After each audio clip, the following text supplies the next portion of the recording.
The late afternoon sun cast long shadows across Eleanor Valentine's face as she stared at the weathered sign marking her inheritance, 100 acres of untamed California wilderness that might as well have been the moon for all she knew about farming. Her hands, pale and unmarked by labor, trembled as she clutched the deed to the land her uncle had left her after his passing. It was 1872, and Eleanor was 22 years old, alone in the world and completely unprepared for the wilderness of Hangtown, California. The stagecoach that had dropped her off disappeared down the dusty road, leaving her with 2 trunks containing everything she owned in the world. Her lungs, weak since childhood, struggled against the dry air, and she pressed a handkerchief to her mouth to stifle a cough. Eleanor had never been robust. A bout of scarlet fever at age 12 had left her with a weak constitution that her parents had fretted over until their deaths 3 months ago. Now, there was no one to fret, and nowhere to go but this wild patch of earth her bachelor uncle had somehow acquired. "Madam, you planning on standing there till sundown?" A deep voice called from behind her. Eleanor turned to see a tall man astride a chestnut horse. His face was partially obscured by the brim of a wide cowboy hat, but she could make out a strong jaw dusted with stubble and eyes the color of a summer sky. He wore practical clothes, a cotton shirt with the sleeves rolled up to reveal sun-bronzed forearms, denims worn at the knees, and boots that had seen many miles. "I'm waiting for someone to direct me to the Valentine property," she replied, gathering her composure. "My Uncle Jeremiah Valentine's land." The man's expression shifted subtly. "Old Jerry's place. That'd be about 3 miles northwest. You're his kin, his niece, Eleanor Valentine." She extended a gloved hand automatically, then felt foolish as the man looked at it from atop his horse. With a fluid motion, he dismounted and removed his hat, revealing thick brown hair the color of chestnuts. "Thomas O'Brien, most folks call me Tucker." He took her hand briefly. "I knew your uncle, good man, tough as rawhide, sorry for your loss." "Thank you, Mr. O'Brien." "Tucker," he corrected, then glanced at her trunks. "You planning on walking to the property?" Eleanor hesitated. She hadn't thought that far ahead, having expected someone to meet her. "I suppose I'll need to arrange transport." Tucker O'Brien studied her for a long moment, noting her fine dress, the pallor of her skin, and the way she struggled to take a deep breath. "Miss Valentine, forgive my directness, but are you aware what you're getting yourself into? That land hasn't been worked in months." "The cabin's standing, but not much else." Eleanor lifted her chin. "I'm perfectly aware that it will require effort, Mr. O'Brien. I may not look capable, but I assure you I can manage." A smile tugged at the corner of his mouth. "No doubt you've got spirit, Miss Valentine." "But farming isn't about spirit. It's about muscle and sweat and knowing when to plant and harvest." His eyes softened. "Your uncle worked himself to the bone for 30 years to keep that place, and he was built like an oak tree. Are you suggesting I sell the property?" Eleanor asked, a note of defensiveness creeping into her voice. "I'm suggesting you know what you're facing before you set your heart on it." Tucker ran a hand through his hair. "Tell you what, I'll take you out there. You can see it for yourself before making any decisions." Eleanor wanted to refuse, to prove she could manage on her own, but practicality won out. "That would be very kind." Tucker loaded her trunks onto his horse, then helped Eleanor up before mounting behind her. She sat stiffly, uncomfortable with the proximity to this stranger, but grateful for the assistance. As they rode, Tucker pointed out landmarks: the general store owned by the Williams family, the small church, the assayer's office that hinted at Hangtown's gold rush beginnings. "Town's real name is Placerville now," he explained, but old-timers still call it Hangtown from the early days when justice was swift and final for claim jumpers. Eleanor shuddered at the image. "How long have you been here, Mr. O'Brien?" 10 years. Came west after the war with nothing but my horse and the clothes on my back." "The war?" Eleanor asked, momentarily confused. "The war between the states," he clarified. "Fought for the Union, lost my pa and brother at Gettysburg." "I'm sorry," Eleanor said softly. "My father was a physician in Boston. He treated soldiers but didn't fight. They fell into silence as the town gave way to scattered homesteads, then wilder country." Tucker guided the horse off the main trail onto a narrower path that wound through stands of oak and pine. Finally, they crested a small rise, and Eleanor saw a crude log cabin standing in a clearing, surrounded by untended fields and an orchard gone wild.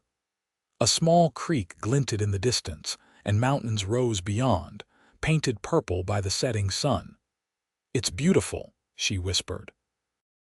"It's rough," Tucker countered, "but it could be something with work."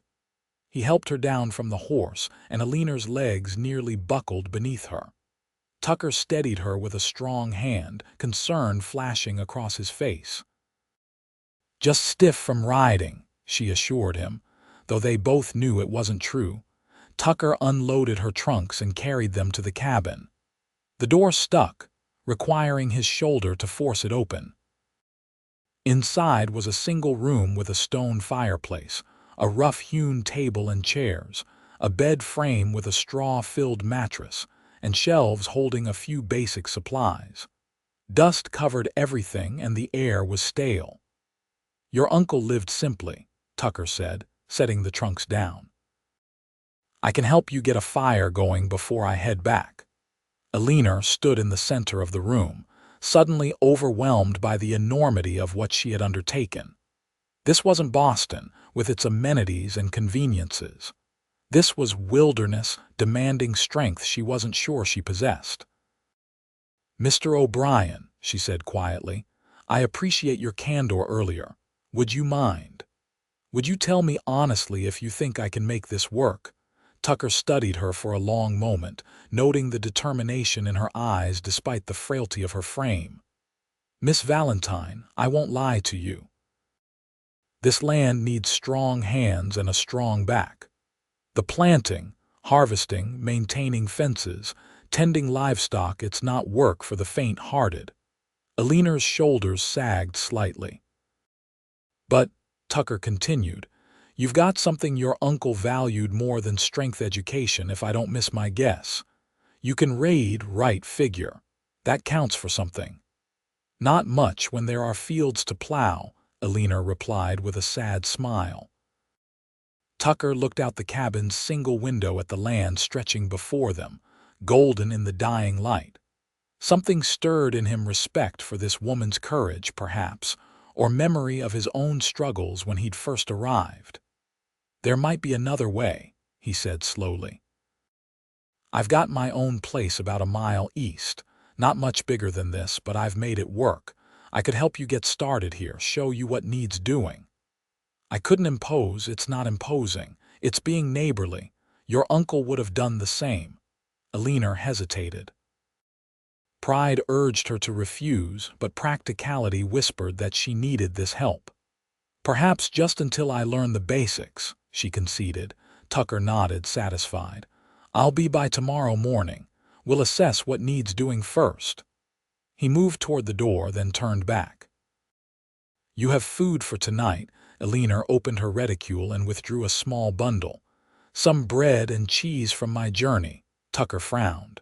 "That won't do." He reached into his saddlebag and pulled out jerky and a small sack of dried apples. "Take these. I'll bring proper supplies tomorrow." Before she could protest, he was gone, leaving Eleanor alone in the gathering darkness of her new home. She lit a lamp she found on the shelf and sat at the table, trying to steady her breathing and her nerves. Outside, an owl called, and the wind whispered through the pines. She was far from Boston, far from everything familiar, but something about this wild place called to her soul. "I can do this," she whispered to herself. "I must."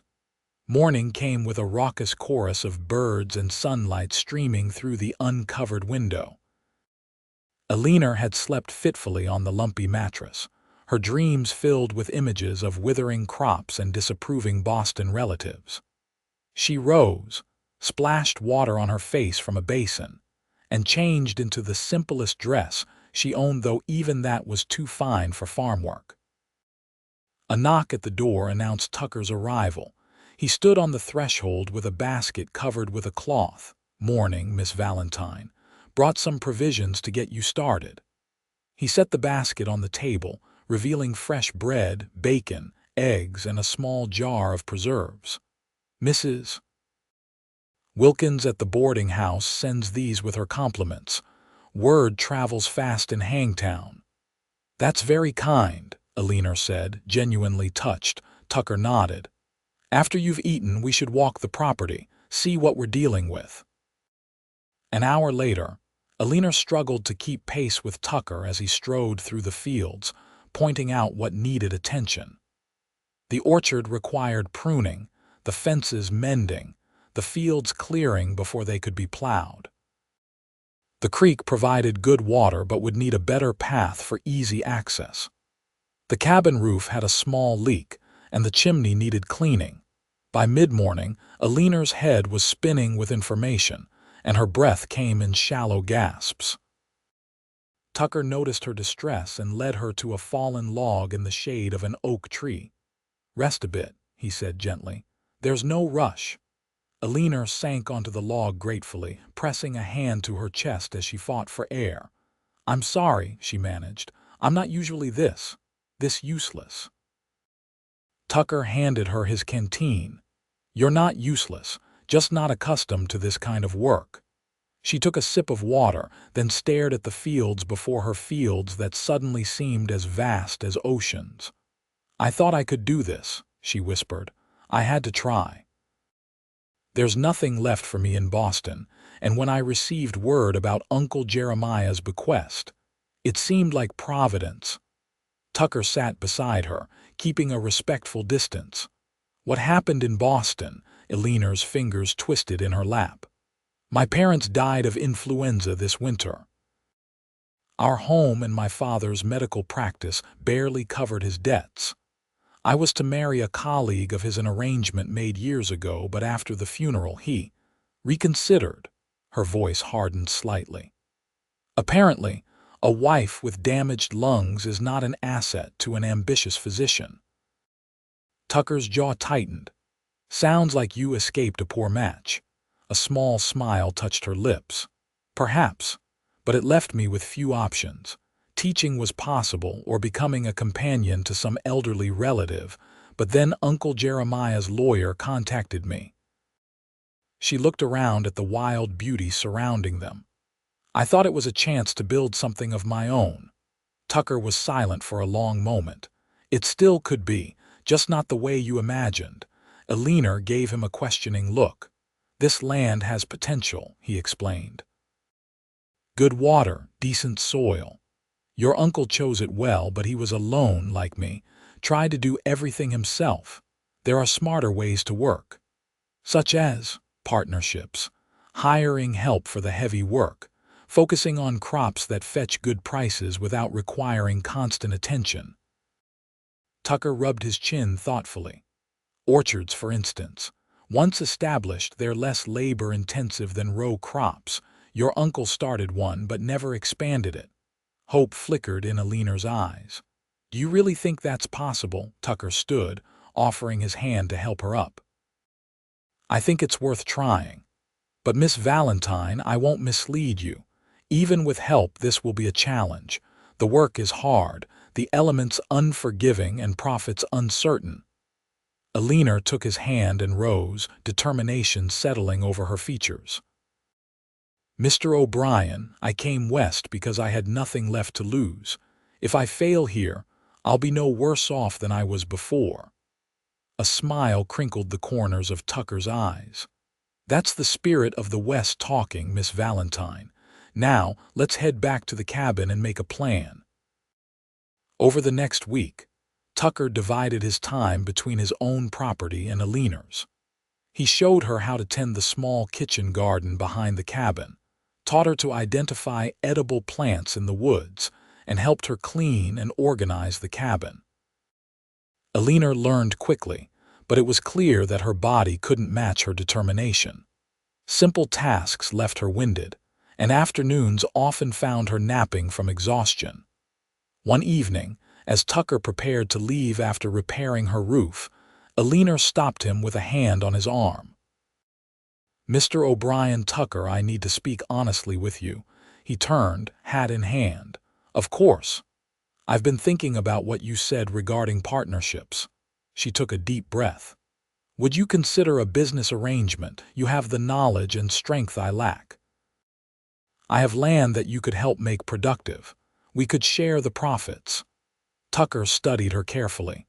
"That's a generous offer, Miss Valentine, but Eleanor, please." "Eleanor," he amended with a nod. "It's generous, but I need to be sure you understand what you're proposing. People will talk, a single woman and man in business together." A flush colored her cheeks. "I'm aware of the potential for gossip. However, I believe our conduct will speak for itself, unless you find the proposal objectionable for other reasons." Tucker shook his head. "Not objectionable. Just want to be sure you've thought it through. Let me consider it overnight. I'll give you my answer tomorrow." When Tucker returned the next morning, his expression was serious but resolved. "I've given your proposal considerable thought, Eleanor. I'm willing to enter this partnership under specific conditions, which are, first, everything must be legal and written down: percentages, responsibilities, duration. Second, we maintain appropriate boundaries to protect your reputation.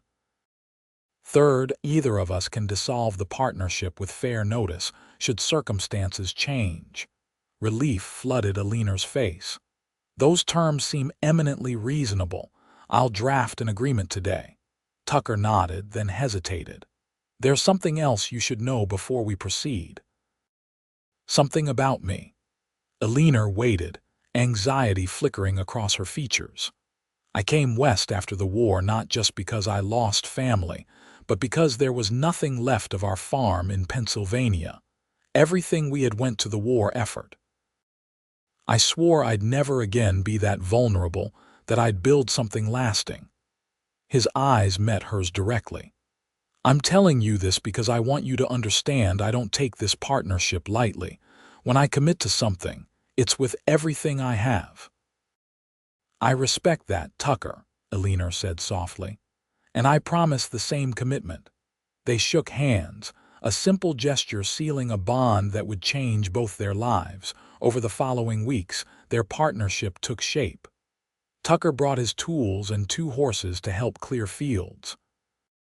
He taught Eleanor to drive the wagon he borrowed from a friend in town, giving her mobility and independence. Together, they planned what crops to plant and how to improve the orchard. Eleanor's strengths emerged as they worked. Though physically limited, her mind was quick and organized. She kept meticulous records, researched agricultural methods from books she ordered, and proved adept at negotiations when they visited town for supplies. Her education and refined manners opened doors that might have remained closed to Tucker alone. As spring blossomed into summer, small successes accumulated. The kitchen garden thrived under Eleanor's care. The repaired fences kept deer at bay. New fruit trees were planted, and a field of wheat showed promise. Tucker constructed chicken coops, and Eleanor's hens provided eggs for both their tables. They fell into a comfortable routine. Tucker would arrive at dawn. They would work until Eleanor needed to rest, then resume until sunset. Often, they shared simple meals at her table, discussing plans and progress. Sometimes, on warm evenings, they sat on the porch Tucker had added to the cabin, watching fireflies rise from the fields while sharing stories of their pasts. Eleanor learned that Tucker had been a cavalry lieutenant, that he played the harmonica, though poorly, and that he had a remarkable way with animals. Tucker discovered that Eleanor had a beautiful singing voice, could recite Shakespeare from memory, and possessed a dry wit that emerged when she was comfortable. Neither acknowledged the growing warmth between them, the lingering glances, the brush of hands when passing tools, the way conversation flowed easier each day.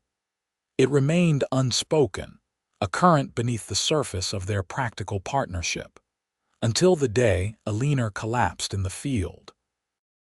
The July heat had been building all week, and despite Tucker's warnings to rest during midday, Eleanor had insisted on helping harvest early vegetables.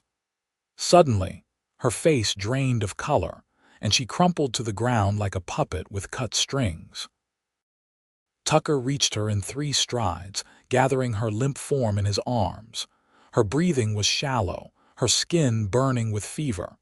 Fear clutched at his heart as he carried her to the cabin and laid her gently on the bed. "Eleanor," he called urgently, patting her cheek. "Eleanor, can you hear me?" Her eyelids fluttered but didn't open. Tucker wet a cloth and placed it on her forehead, then raced for his horse. "I'm getting the doctor," he told her, though he wasn't sure she heard. "Hold on." He rode to town at a gallop, dust billowing behind him. "Doctor." Martin was fortunately in his office, and within an hour, both men were at Eleanor's bedside. The doctor examined her thoroughly, listening to her labored breathing with his stethoscope. His expression was grave when he straightened. "Her lungs are congested." "Has she mentioned previous respiratory issues?" Tucker nodded. "Scarlet fever as a child. She tires easily." Dr. Martin sighed. "That explains it. The heat, exertion, and dust have inflamed her already weakened lungs." He reached into his bag for medicines. "She needs complete rest, cool compresses for the fever, and these powders mixed with water every 4 hours." "Will she recover?" Tucker asked, his voice rough with emotion. The doctor hesitated. "If we can break the fever within the next day or 2, yes. But Mr. O'Brien, you should understand she will never have the strength for farm labor. Her lungs simply cannot support such exertion. Even if she recovers from this episode, another could follow if she continues to strain herself." The words landed like blows. Tucker stared at Eleanor's pale face, remembering her determination, her dreams for the land. "I understand," he said finally. "What can I do now? Keep her comfortable, get the fever down. I'll return tomorrow." After the doctor left, Tucker pulled a chair beside Eleanor's bed.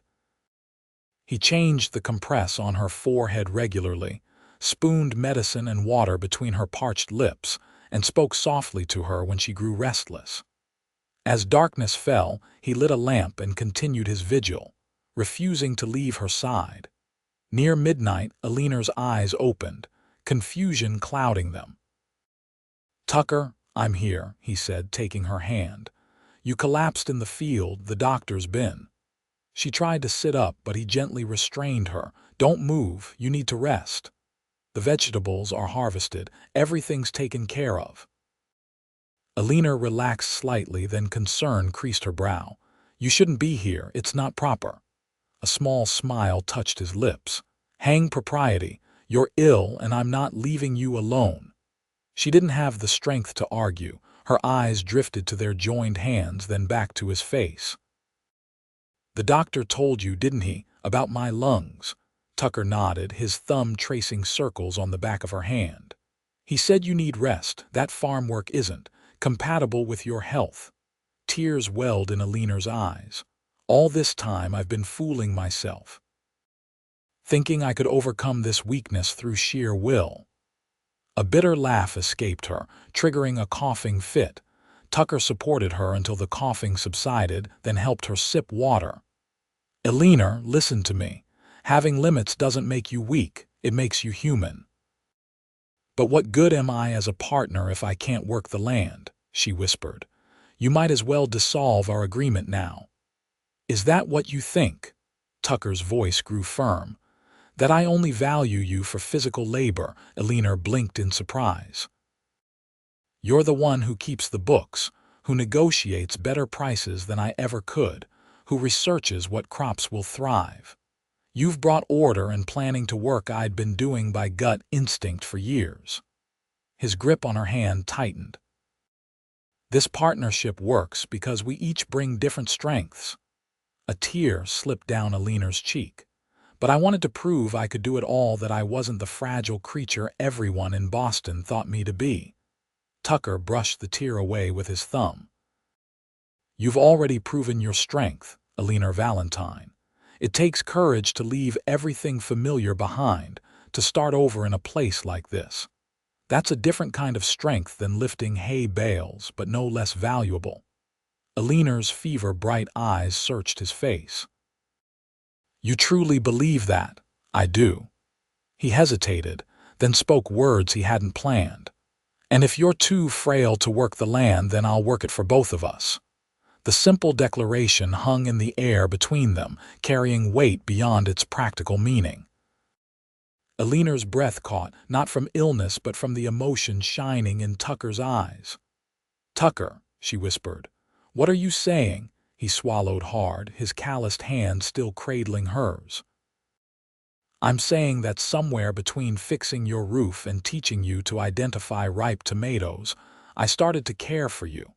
More than as a partner, more than as a friend." Color that had nothing to do with fever rose in Eleanor's cheeks. "I thought it was just me," she admitted softly. "That I was being foolish, imagining things." Tucker shook his head. "Not foolish, not imagining." He leaned closer, his voice dropping. "I've been fighting it, telling myself it was improper given our arrangement, but seeing you collapse today, I realized some things matter more than propriety." Eleanor's free hand rose shakily to touch his cheek. "Some things do." Tucker turned his face to press a kiss to her palm, then stood reluctantly. "You need to rest. We can talk more when you're stronger." She nodded, her eyelids already growing heavy. "You'll stay?" "I'll be right here," he promised. Eleanor drifted into sleep, her hand still in his. Tucker watched her through the night, his mind filled with visions of a future he hadn't dared imagine before, a future shared with the remarkable woman who had brought new purpose to his life. The crisis passed by the second day. Eleanor's fever broke in the early morning hours and her breathing eased. Dr. Martin pronounced her improving, but prescribed at least 2 weeks of complete rest. Tucker arranged for Mrs. Wilkins's daughter to come during the days to help with Eleanor's care, allowing him to tend both their properties while maintaining propriety. Each evening, he returned to Eleanor's cabin, bringing fresh food and reports on the farm's progress. As her strength gradually returned, their conversations grew longer and more meaningful. They spoke of childhood memories, books they'd read, dreams they'd harbored. The feelings that had surfaced during her illness didn't retreat but deepened, becoming the foundation for something neither had expected to find in Hangtown. By August, Eleanor was well enough to sit on the porch in the evenings. On a particularly beautiful night, with the first stars appearing in the twilight sky, Tucker arrived with a surprise, a wooden wheelchair he'd constructed himself. "What's this?" Eleanor asked, eyes wide as he wheeled it onto the porch. "Your chariot," he announced proudly. "So you can see more of the farm without taxing your strength. The wheels are wide enough for our paths, and it's sturdy enough for rough ground." Tears sprang to Eleanor's eyes as she ran her hands over the smooth wood and clever construction. "Tucker, this is... I don't know what to say." "Say you'll let me show you what's been happening while you've been confined to this cabin." He offered his hand. "There are wheat fields turning golden, apple trees loaded with fruit, and a sunset that's particularly magnificent from the North Ridge." With his help, Eleanor settled into the wheelchair. Tucker wrapped a light blanket around her legs, then wheeled her down the ramp he'd added to the porch steps. The evening air was perfumed with wildflowers and pine, and Eleanor breathed it in gratefully, her face tilted to catch the fading sunlight. Tucker guided her along the paths he'd widened, pointing out improvements and changes. The wheat was nearly ready for harvest, the vegetative garden flourishing, the chicken flock increased by a dozen chicks. He'd reinforced the creek bank against winter floods and started building a proper barn. "You've accomplished so much," Eleanor marveled. "I don't know how to thank you." Tucker stopped at the crest of a gentle rise overlooking the entire property. The setting sun painted the landscape in gold and amber, transforming the simple farm into something magical. "You don't need to thank me," he said, moving to face her. "This is our land now, yours and mine together. I'm not working for you, I'm working with you, for us." Eleanor's heart quickened at the implication in his words. "Tucker, are you saying—" He knelt beside the wheelchair, taking both her hands in his. "I'm saying that I love you, Eleanor Valentine. I think I have since the day you insisted you could manage this farm despite everything. Your courage, your intelligence, your kindness, they've become as necessary to me as breathing." Joy blossomed in Eleanor's chest. "I love you too," she whispered. "But I need you to understand what loving me means. I will never be completely well. There will always be limits to what I can do." "Do you think that matters to me?" Tucker asked gently. "Eleanor, I don't love you for what you can do. I love you for who you are." He reached into his pocket and withdrew a small wooden box. Opening it revealed a simple gold band set with a single pearl. "This was my mother's. I've carried it with me since leaving Pennsylvania, waiting for the right woman to give it to." His blue eyes held hers steadily. "Will you marry me, Eleanor? Will you build a life with me on this land?" Eleanor's vision blurred with tears as she nodded. "Yes," she breathed. "Yes, I will marry you, Tucker O'Brien." He slipped the ring onto her finger, then leaned forward to place a tender kiss on her lips there first, but carrying the promise of countless more to come. They were married in October, when the orchards hung heavy with fruit and the wheat had been safely harvested. The ceremony took place on their land, beneath an arch Tucker constructed from twisted grapevines. Eleanor wore a dress of deep blue silk, her one concession to Boston finery, with wildflowers in her hair. Tucker stood tall in a new suit, his usually tanned face slightly pale with emotion. The entire town turned out to witness the union. Mrs. Wilkins provided a feast, Dr. Martin gave a toast to their health, and even the usually stern-faced banker, Mr. Phillips, was seen to wipe away a tear during the vows. Their partnership, formerly a business arrangement recorded in ledgers, became a marriage built on love, respect, and complementary strengths. Tucker continued to work the land, now officially theirs together, while Eleanor managed the business aspects and created a warm, welcoming home. Her health remained fragile, but with care and proper pacing, she experienced fewer episodes of respiratory distress. Winter brought them closer, confined to the cabin that Tucker had expanded to include a proper bedroom and larger kitchen. They spent long evenings by the fire, reading aloud, planning for spring planting, and sharing the simple joys of companionship. Eleanor taught Tucker to read music, and he made halting progress on a piano they purchased with their first wheat profits. Tucker taught Eleanor to play chess, grinning when she began to beat him regularly after just a month of lessons. Spring arrived with new possibilities. Their orchard blossomed, promising a bountiful harvest. The fields were plowed and planted with crops Eleanor had researched for their suitability to the soil and climate. They added beehives at Eleanor's suggestion, providing honey and helping pollinate their trees. One warm May evening, as they sat on their porch watching the sunset, Eleanor took Tucker's hand and placed it gently on her stomach. "I have news," she said softly. Tucker's eyes widened in understanding, then filled with a mixture of joy and concern. "Are you certain? Will you be? Will it be safe for you?" Eleanor nodded. "Dr. Martin says there are risks, but with proper care and rest, there's every reason to expect a healthy outcome. For both of us." Tucker gathered her carefully in his arms, his cheek pressed against her hair. "I'll take care of you," he promised. "Both of you. I know you will," she whispered. "You always have." The pregnancy progressed with careful monitoring. Tucker hired additional help for the farm, ensuring Eleanor could rest properly. He built a cradle from the same oak that had provided the wood for her wheelchair, carving intricate patterns of leaves and vines along its sides. Their son was born in December, with snow falling gently outside the cabin windows and Dr. Martin in attendance. They named him James Jeremiah O'Brien, honoring both Tucker's father and Eleanor's uncle, who had unwittingly brought them together. Eleanor's recovery was slow but steady. The baby thrived, with Tucker taking on many nighttime duties to allow Eleanor more rest. James had his father's blue eyes and his mother's determination, evident from his first days in his strong grip and alert gaze. As the years passed, their farm prospered.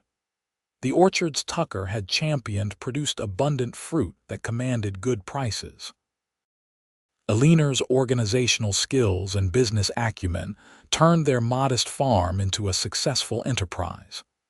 They added dairy cows, expanded their beekeeping operation, and became known throughout the region for the quality of their products. Eleanor's health stabilized with maturity and careful management. Though she never developed the robust constitution of other farm wives, she learned to balance activity with necessary rest. The wheelchair remained useful for longer excursions around the property, but increasingly sat unused on the porch as she gained stamina for short walks. James grew into a sturdy boy with his father's love for the land and his mother's quick intelligence. At 5, he followed Tucker everywhere, soaking up knowledge about crops and animals. At 7, he sat with Eleanor after supper, reading far beyond his years from the books she ordered from Sacramento and San Francisco. When James was 8, Eleanor surprised everyone, including herself, by giving birth to a daughter they named Sarah Elizabeth. Despite fears that a second pregnancy would undermine Eleanor's health, she emerged from the experience stronger than before, as though her body had finally found equilibrium with the demands placed upon it. Tucker, watching his wife nurse their daughter on the porch one evening, marveled at how far they had come from that first meeting on the dusty road into Hangtown. "What are you thinking about, looking at me that way?" Eleanor asked, smiling up at him. "About that scared but determined Boston lady who thought she could farm 100 acres by willpower alone," he replied, settling beside her. "And how glad I am that she was wrong." Eleanor laughed softly. "I was rather naive, wasn't I? Beautifully so." Tucker brushed a strand of hair from her face, silver now threading the brown. "Would you change anything, if you could go back to that day?" Eleanor considered the question, looking out over their land, the neat rows of trees, the prosperous fields, the flower garden she had gradually established, the barn where James was currently teaching his new puppy to sit. "Not a single thing," she said firmly. "Every struggle brought us here. To this life we've built together." Tucker's weathered hand found hers, their fingers intertwining with the familiarity of long partnership. "When I offered to work the land for both of us, I never imagined how much you would give me in return." "What did I give you?" Eleanor asked curiously. "Purpose, joy, family." His voice softened. "Home." Eleanor leaned against his shoulder, their daughter sleeping peacefully between them. "That's what you gave me too." As twilight deepened into night, they remained on the porch, speaking occasionally but mostly content in comfortable silence. The land stretched before them, transformed by their joint efforts from wilderness to productive farmland. But the greater transformation had been within themselves, from two solitary souls to a family bound by love and common purpose. Eleanor's frailty, once seeming a limitation, had in fact been the catalyst for their meeting, their partnership, and ultimately their love. Tucker's strength had never been just in his back and arms, but in his heart and steadfast character. Together, they had discovered that true partnership doesn't require identical abilities, but complementary ones, and the wisdom to value what each brings to the whole. When stars filled the sky, Tucker helped Eleanor to her feet, cradling their sleeping daughter. They checked on James, already dreaming in his bed, then retired to their room. Tomorrow would bring new challenges and joys, as each day on their farm did. But they would face them as they had for years now together, each supporting the other, working the land and building a life that neither could have created alone. In the years that followed, the O'Brien farm became one of the most successful in the county. Their orchards expanded, their methods progressive, their reputation for fair dealing and quality produce unmatched. James grew up to work alongside his father, eventually bringing his own bride to a cottage Tucker built on the eastern edge of the property. Sarah, inheriting her mother's intelligence and love of books, became the first woman from Hangtown to attend college in San Francisco, returning with knowledge that further improved their farming practices. Eleanor and Tucker grew old together on the land they had tamed and nurtured. On warm evenings, long after their children were grown with families of their own, they could still be seen sitting on their porch, hands clasped, watching the sun set over fields that had once seemed an impossible challenge to a frail Boston lady and the cowboy who had promised to work them for her. Their story became something of a legend in Hangtown, how love and partnership had transformed wilderness into prosperity, weakness into strength, and two lonely souls into the heart of a thriving family. When asked the secret to their success, Tucker would simply smile and say, "We each did what we could, and together it was enough." And it was.